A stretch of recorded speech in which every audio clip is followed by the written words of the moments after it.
Merhaba les amis, aujourd'hui 50e jour de l'aventure, réveil à Istanbul, le soleil brille de mille feux ce matin, ça fait plaisir. Alors aujourd'hui les amis, j'ai envie d'aller découvrir un palais, le palais Dolmabahçe. C'est dans mes favoris sur Google Maps depuis un petit moment, donc je pense qu'aujourd'hui c'est la bonne journée pour aller le visiter. Ce palais se trouve dans le quartier de Beşiktaş. Depuis Kadıköy, je pense que je vais prendre d'abord un métro pour aller dans le quartier de Üsküdar. Normalement je crois qu'il y a des vapours, des ferries pour traverser le détroit du Bosphore et aller dans le quartier de Beşiktaş. Voilà, c'est parti pour une nouvelle journée d'exploration, direction le palais de Dolmabahçe.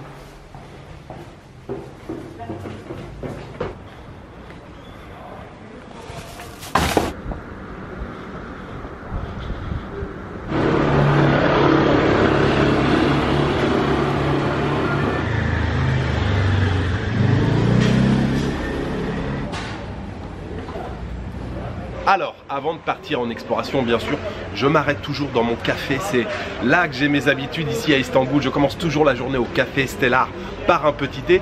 Et puis, il y a une chose importante que j'ai oublié de vous dire. Hier, j'ai acheté un nouveau billet d'avion pour quitter Istanbul, pour quitter la Turquie. Mais vous me connaissez, je ne vais pas vous donner tout de suite la destination. Et c'est pas pour maintenant. J'ai acheté le billet pour le 21 novembre. Ça va me donner l'occasion de vous faire quelques vidéos supplémentaires sur Istanbul ou la Turquie. Je sirote tranquillement mon thé et on prend la direction du palais de Dolmabahçe.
Ziyaretçilerimiz, toplum sağlığı için güvenli mesafeye lütfen dikkat edelim.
la visite, les amis, du palais Dolmabahce. Je ne sais pas si aujourd'hui c'était vraiment la bonne journée pour le visiter.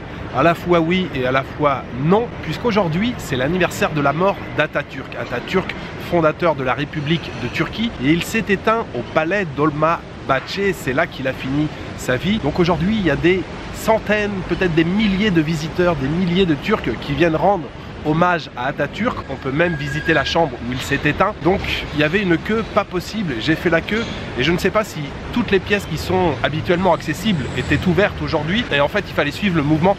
On était tous en file indienne et il n'y avait pas vraiment moyen de s'arrêter puisqu'il y avait vraiment beaucoup de monde. Il y avait des gens de la sécurité qui faisaient la circulation à l'intérieur. Quand je suis arrivé, il y avait même une cérémonie avec des militaires et tout. Enfin, il y avait vraiment beaucoup de monde et du coup c'était une visite un peu en accéléré. J'ai pas pu poser mon trépied, faire des plans comme je l'aurais souhaité. Du coup, je vous ai dit oui et non, puisque c'était quand même intéressant. Il y avait une ambiance assez solennelle. Il y avait beaucoup de Turcs qui étaient là et on sentait ouais, il y avait une vraie émotion là lors de la visite. Mais c'est vrai que si ça avait été un jour habituel, j'aurais pris un peu plus de temps pour le visiter. Mais il y a de très très belles choses à l'intérieur. Alors quelques chiffres sur ce palais. Le début de la construction, c'était en 1842. Ça s'est terminé en 1853 et jusqu'en 1922. Il y a 6 sultans qui ont résidé dans le palais de Dolmabahce. Et puis il a servi aussi de résidence d'été justement à Atatürk.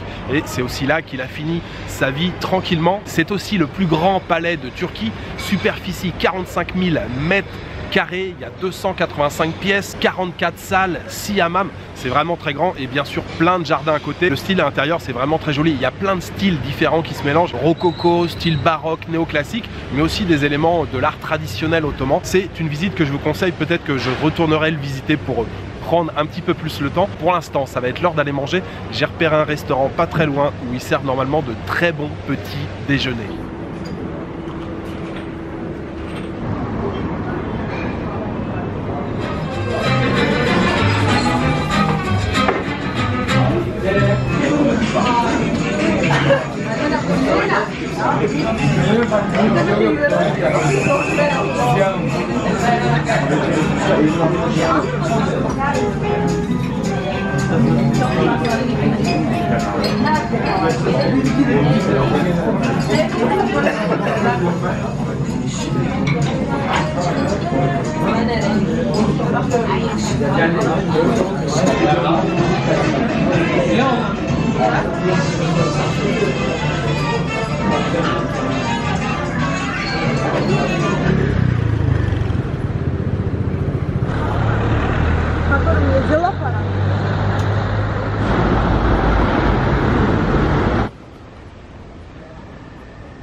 Ce petit déjeuner que j'ai mangé ce midi, ou plutôt en début d'après-midi, je pense qu'il peut faire une entrée fracassante dans mon top 10 des meilleurs petits déjeuners en Turquie. De toute façon, c'est une adresse qui était depuis très longtemps dans mes favoris sur Google Maps et je pense que j'avais dû faire une recherche, les meilleurs petits déjeuners ici à Istanbul. C'est pour ça qu'elle figurait dans mes favoris et effectivement, c'est une adresse assez populaire, assez fréquentée puisque faut faire la queue avant de rentrer dans le restaurant, même en pleine semaine. Bon, j'ai pas patienté non plus très longtemps, je crois que j'ai dû faire la queue une dizaine de minutes. Très bon déjeuner avec bien sûr pekmez, tahini, pas mal de fromages différents, du kaymak, bien sûr du miel. Il y avait pas mal de choses et le cadre était très agréable. Le service aussi était très très bon.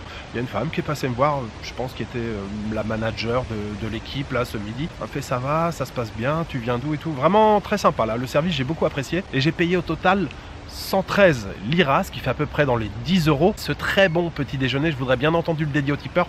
J'aimerais remercier aujourd'hui Siem et Mounir, Corinne et Léo et Sissi du parc. Merci beaucoup à vous 5 pour votre soutien. Je vous retrouve maintenant dans un parc, un grand parc qui s'appelle Yildiz et c'est très zen, c'est très sympa. Alors il fait un peu frais, hein. On est à Istanbul, c'est l'automne, hein. Je pense que les températures sont sensiblement identiques à celles qu'on a en France maintenant, en France, en Europe. Je pense qu'il doit faire dans les 16-17 degrés, mais les petits rayons du soleil qui passent à travers les branchages, à travers les feuillages, ça fait du bien. On a un bassin en bas, un genre d'étang, et puis voilà, il y a des gens qui se promènent, il y a une petite séance photo là pour des mariés. Donc je me pose ici un petit peu, je profite, et puis j'aimerais terminer la journée dans un quartier que je ne connais pas encore. Alors c'est le quartier d'Üsküdar qui est donc de l'autre côté, côté asiatique, mais Üsküdar c'est le grand quartier. Après à l'intérieur il y a d'autres petits quartiers et il y en a un qui me fait envie là, que j'avais repéré il y a un petit moment, que j'aimerais explorer. Donc voilà, c'est la suite pour cette fin de journée ici à Istanbul.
Je vous retrouve du côté asiatique, j'ai pris un bateau pour traverser le détroit du Bosphore à Beşiktaş. Je suis arrivé dans le grand quartier d'Üsküdar et maintenant je vous le lis, je suis dans le petit quartier de Kuzguncuk. J'ai fait des petites recherches comme ça il y a quelques jours et il y a pas mal de petits cafés, il y a une rue principale là qui est assez animée, il y a énormément de drapeaux turcs. Alors évidemment, il y a toujours plein de drapeaux turcs ici en Turquie, je pense que c'est l'un des pays que j'ai visité où je vois le plus de drapeaux du pays. Il y en a vraiment tout le temps, partout accrochés, mais particulièrement aujourd'hui pour célébrer l'anniversaire de la mort d'Atatürk. Et ouais, ce petit quartier il a l'air sympa comme tout. Je viens de me poser en terrasse, petit cheesecake et espresso.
Jules, tu as faim?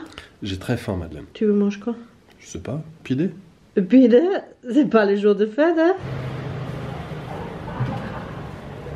Pide, pide.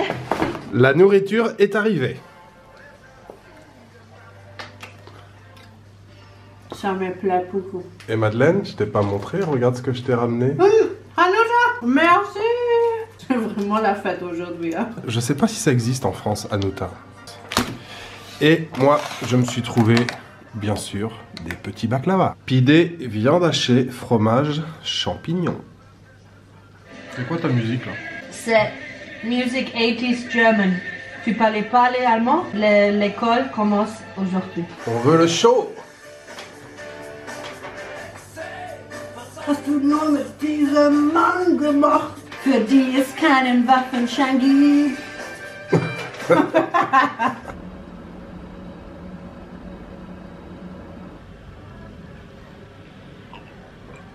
Waouh! Je me suis trouvé cette boisson juste en bas chez Sali Pazzari. Sali Pazzari, c'est l'épicerie du coin. Lait à la pistache. Vous savez à quel point j'aime la pistache. Vous connaissez mon amour de la pistache. C'est excellent. C'est très très très bon. Sinon, j'ai passé une très très belle journée. La visite du palais ce matin, même si c'était voilà un petit peu en accéléré, un petit peu trop rapide à mon goût, c'était quand même très sympa. Il est vraiment très très beau ce palais. Le petit passage dans le parc qui était bien zen. Et puis ce soir, le quartier que j'ai découvert, Kuzgunchuk, très agréable aussi ce petit quartier. J'en ai parlé à Madeleine, elle me fait ah je connais pas, j'aimerais bien y aller. Probablement que j'y retournerai avec Madeleine, même si en réalité il s'agit surtout d'une rue, hein, une rue principale, mais avec plein de cafés de chaque côté. Et puis il y a quelques rues adjacentes aussi avec quelques jolies façades colorées. Voilà, c'était une très très belle journée. Il me reste juste à vous souhaiter une bonne soirée, une bonne nuit, une bonne après-midi. Je vous donne rendez-vous dans quelques jours pour une nouvelle journée en Turquie. Ciao, good night.